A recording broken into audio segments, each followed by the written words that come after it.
My wife funded her boyfriend's lifestyle using my money, so I liquidated everything, emptied our accounts, and disappeared.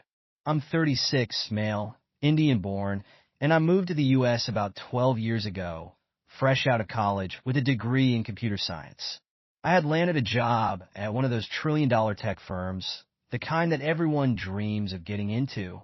Let's just say I was living the Silicon Valley dream, with all the perks and paychecks to match. I wasn't just comfortable, I was living in luxury. After almost a decade of grinding at the company, I'd built myself a nice little nest egg. A few $1,000,000, mostly from stock options and some smart investments, gave me the freedom to quit the rat race. I started freelancing, helping startups build their software from scratch. Life was supposed to be simpler now, more relaxed, except I had no idea what was waiting for me at home. I've been married to M for 6 years. We met in the U.S., clicked fast, and like any young couple, we went through the highs and lows. At first, it was good, really good, in fact, but over the years, M changed, or maybe she was always like this, and I just didn't see it. She became entitled, always wanting more. It started with little things, fancier dinners, bigger vacations, but it became a pattern.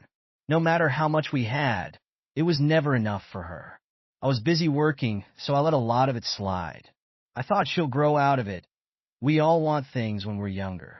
But looking back, I should have seen the writing on the wall. M was never satisfied with me, our life, or our marriage. And that's how the cracks started to show.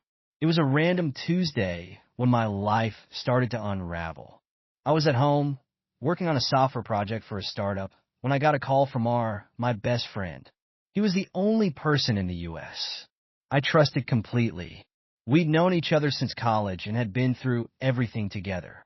"Hey man, I'm at this bar downtown, and I think I just saw him with some guy," or said, his voice cautious.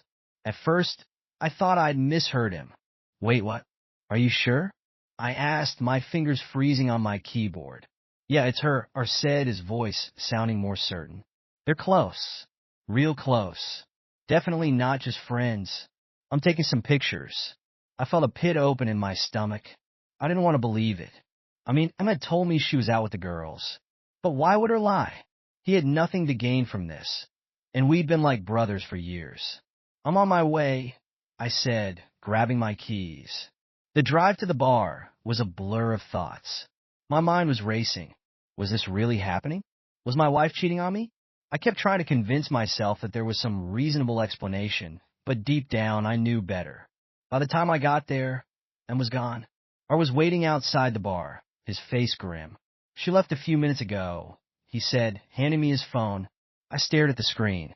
There was M sitting at the bar, leaning into some guy, laughing, touching his arm. They were too close for comfort. She didn't look like a woman, just out with a friend. Looked like she was with someone she had feelings for. "Who the fuck is that?" I asked, my voice tight. "I don't know," or said, shaking his head, "but it's clear what's going on." I didn't say anything, just kept staring at the photos. A part of me wanted to explode, to confront her right then and there, but another part of me knew I needed to stay calm. This was bigger than just a fling. This was betrayal. Months of lies, probably. She was playing me for a fool. "Thanks, man," I muttered to her, my hands shaking as I handed back his phone. I couldn't process it. I needed to think, needed to figure out what the hell I was going to do. The next morning, I hired a private investigator. I wasn't going to confront M without knowing exactly what I was dealing with. I wanted all the details. I needed to know how far this had gone, how long it had been happening, and who the guy was. The PI was discreet, professional, and thorough. A week later, he handed me a full report. Turns out, Emma had been seeing this guy, her high school boyfriend, no less, for months. They'd reconnected over social media, started meeting up secretly. It wasn't just dinners or drinks either. There were hotel rooms, overnight stays, text messages that made me sick to my stomach. The investigator's report wasn't just about her affair. It detailed something far more infuriating. Em had been using our joint accounts, my money, to fund her boyfriend's lifestyle. Expensive dinners, hotel rooms, even buying him gifts.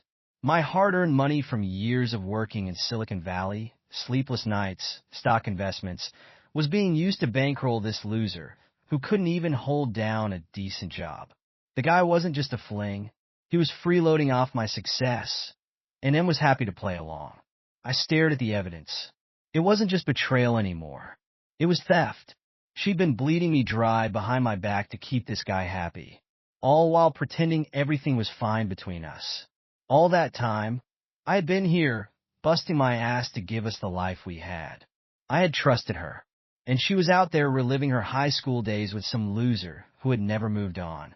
I sat in my office that night, staring at the photos the PI had sent. There they were, walking hand in hand, kissing, looking like a couple of teenagers. Except this wasn't some stupid teenage fling. This was my wife. My life. My future. I wanted to tear everything apart. I wanted to scream at her, confront her, and demand answers. But what would that do? I knew how divorce worked in this country. I had worked too damn hard for everything I had. And I wasn't going to let her walk away with half of it just because she decided to screw around behind my back. So, I called my lawyer. I needed to know exactly what I was up against.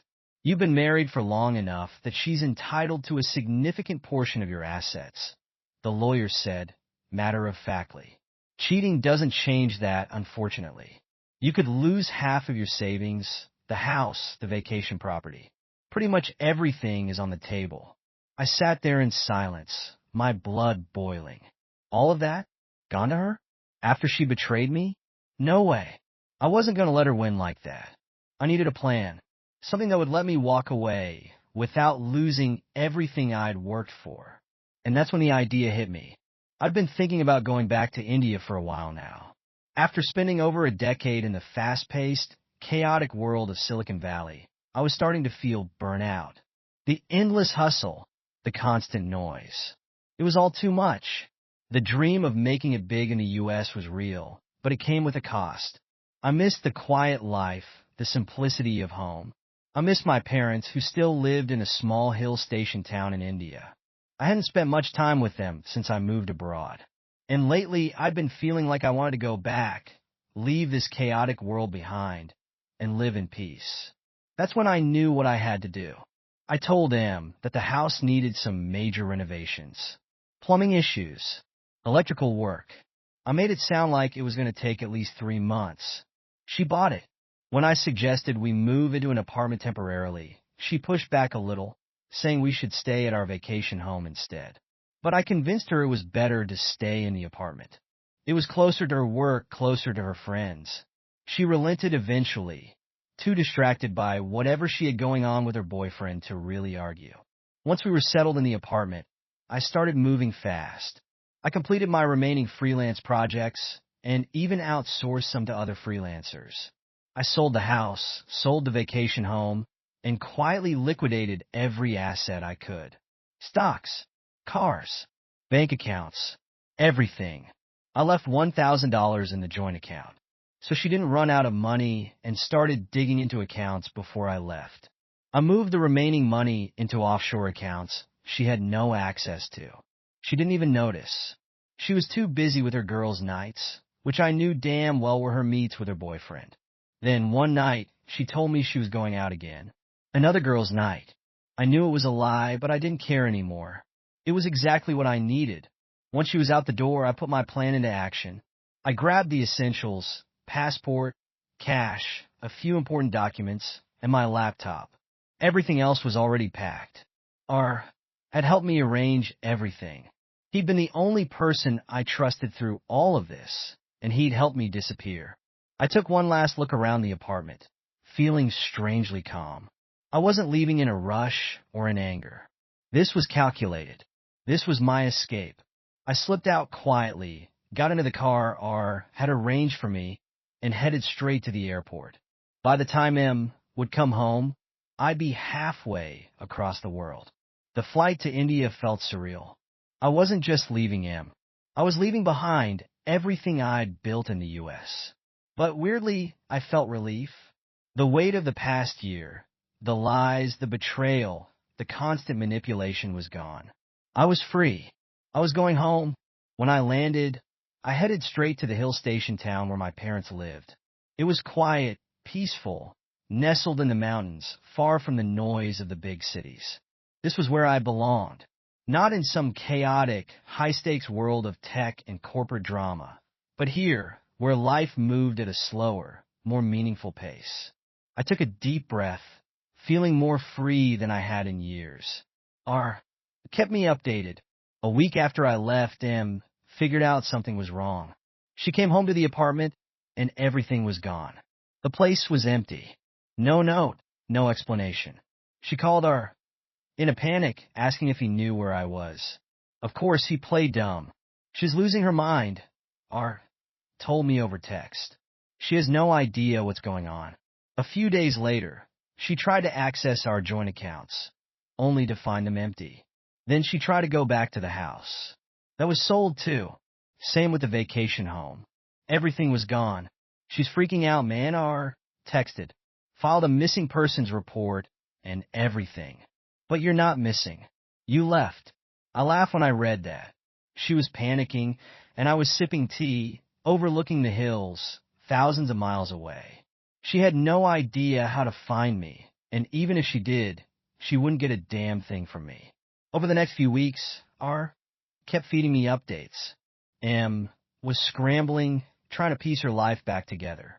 She didn't even know the full extent of it yet. That I had sold everything, moved all the money out of her reach. Then one day, R sent me this. She knows about the affair. She called me, crying, saying she made a mistake, that she fucked up and wants to talk to you. I stared at the message, feeling nothing. I had expected some kind of emotion, anger, maybe, or satisfaction. But there was just nothing. She was too late. She'd already destroyed everything. Let her cry. I texted back. I'm done. And that was it. I didn't need closure. I didn't need her apologies or excuses. I was gone, and I wasn't coming back. Now, I wake up every day in the quiet of my hill station home, living on my own terms. No more lies. No more manipulation. I'm free. Update. A few months had passed since I'd disappeared to India. Life here, surrounded by the hills and the quiet, was everything I needed.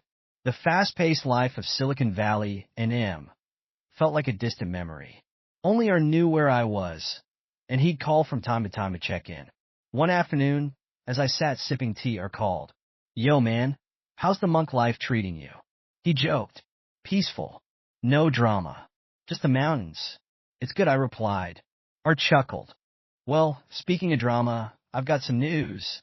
Your ex, Sim, she's working at a pizza place now. I nearly dropped my cup. Wait, what? Yeah, her boyfriend dumped her as soon as the money dried up. She's been trying to find a job and ended up flipping pizzas. Can't make rent either. I leaned back, letting it sink in. The woman who used to spend my money like it was endless was now barely scraping by. She really hit rock bottom, huh? I said, feeling a strange sense of satisfaction. Big time. She's even tried reaching out to old friends, but no one's helping her, R added. She's on her own now. I shook my head. She made her choices, man. Not my problem anymore. Exactly, R said. I knew you wouldn't care, but figured you'd appreciate the irony. I do, I said, smirking. Thanks for the update, but I'm done with all that. I've got my peace now. Good for you, man. You deserve it, R said. Take care. We hung up, and I looked out over the quiet hills. M was struggling, but that chapter was closed for me. I'd moved on. Thank you so much for listening to my story.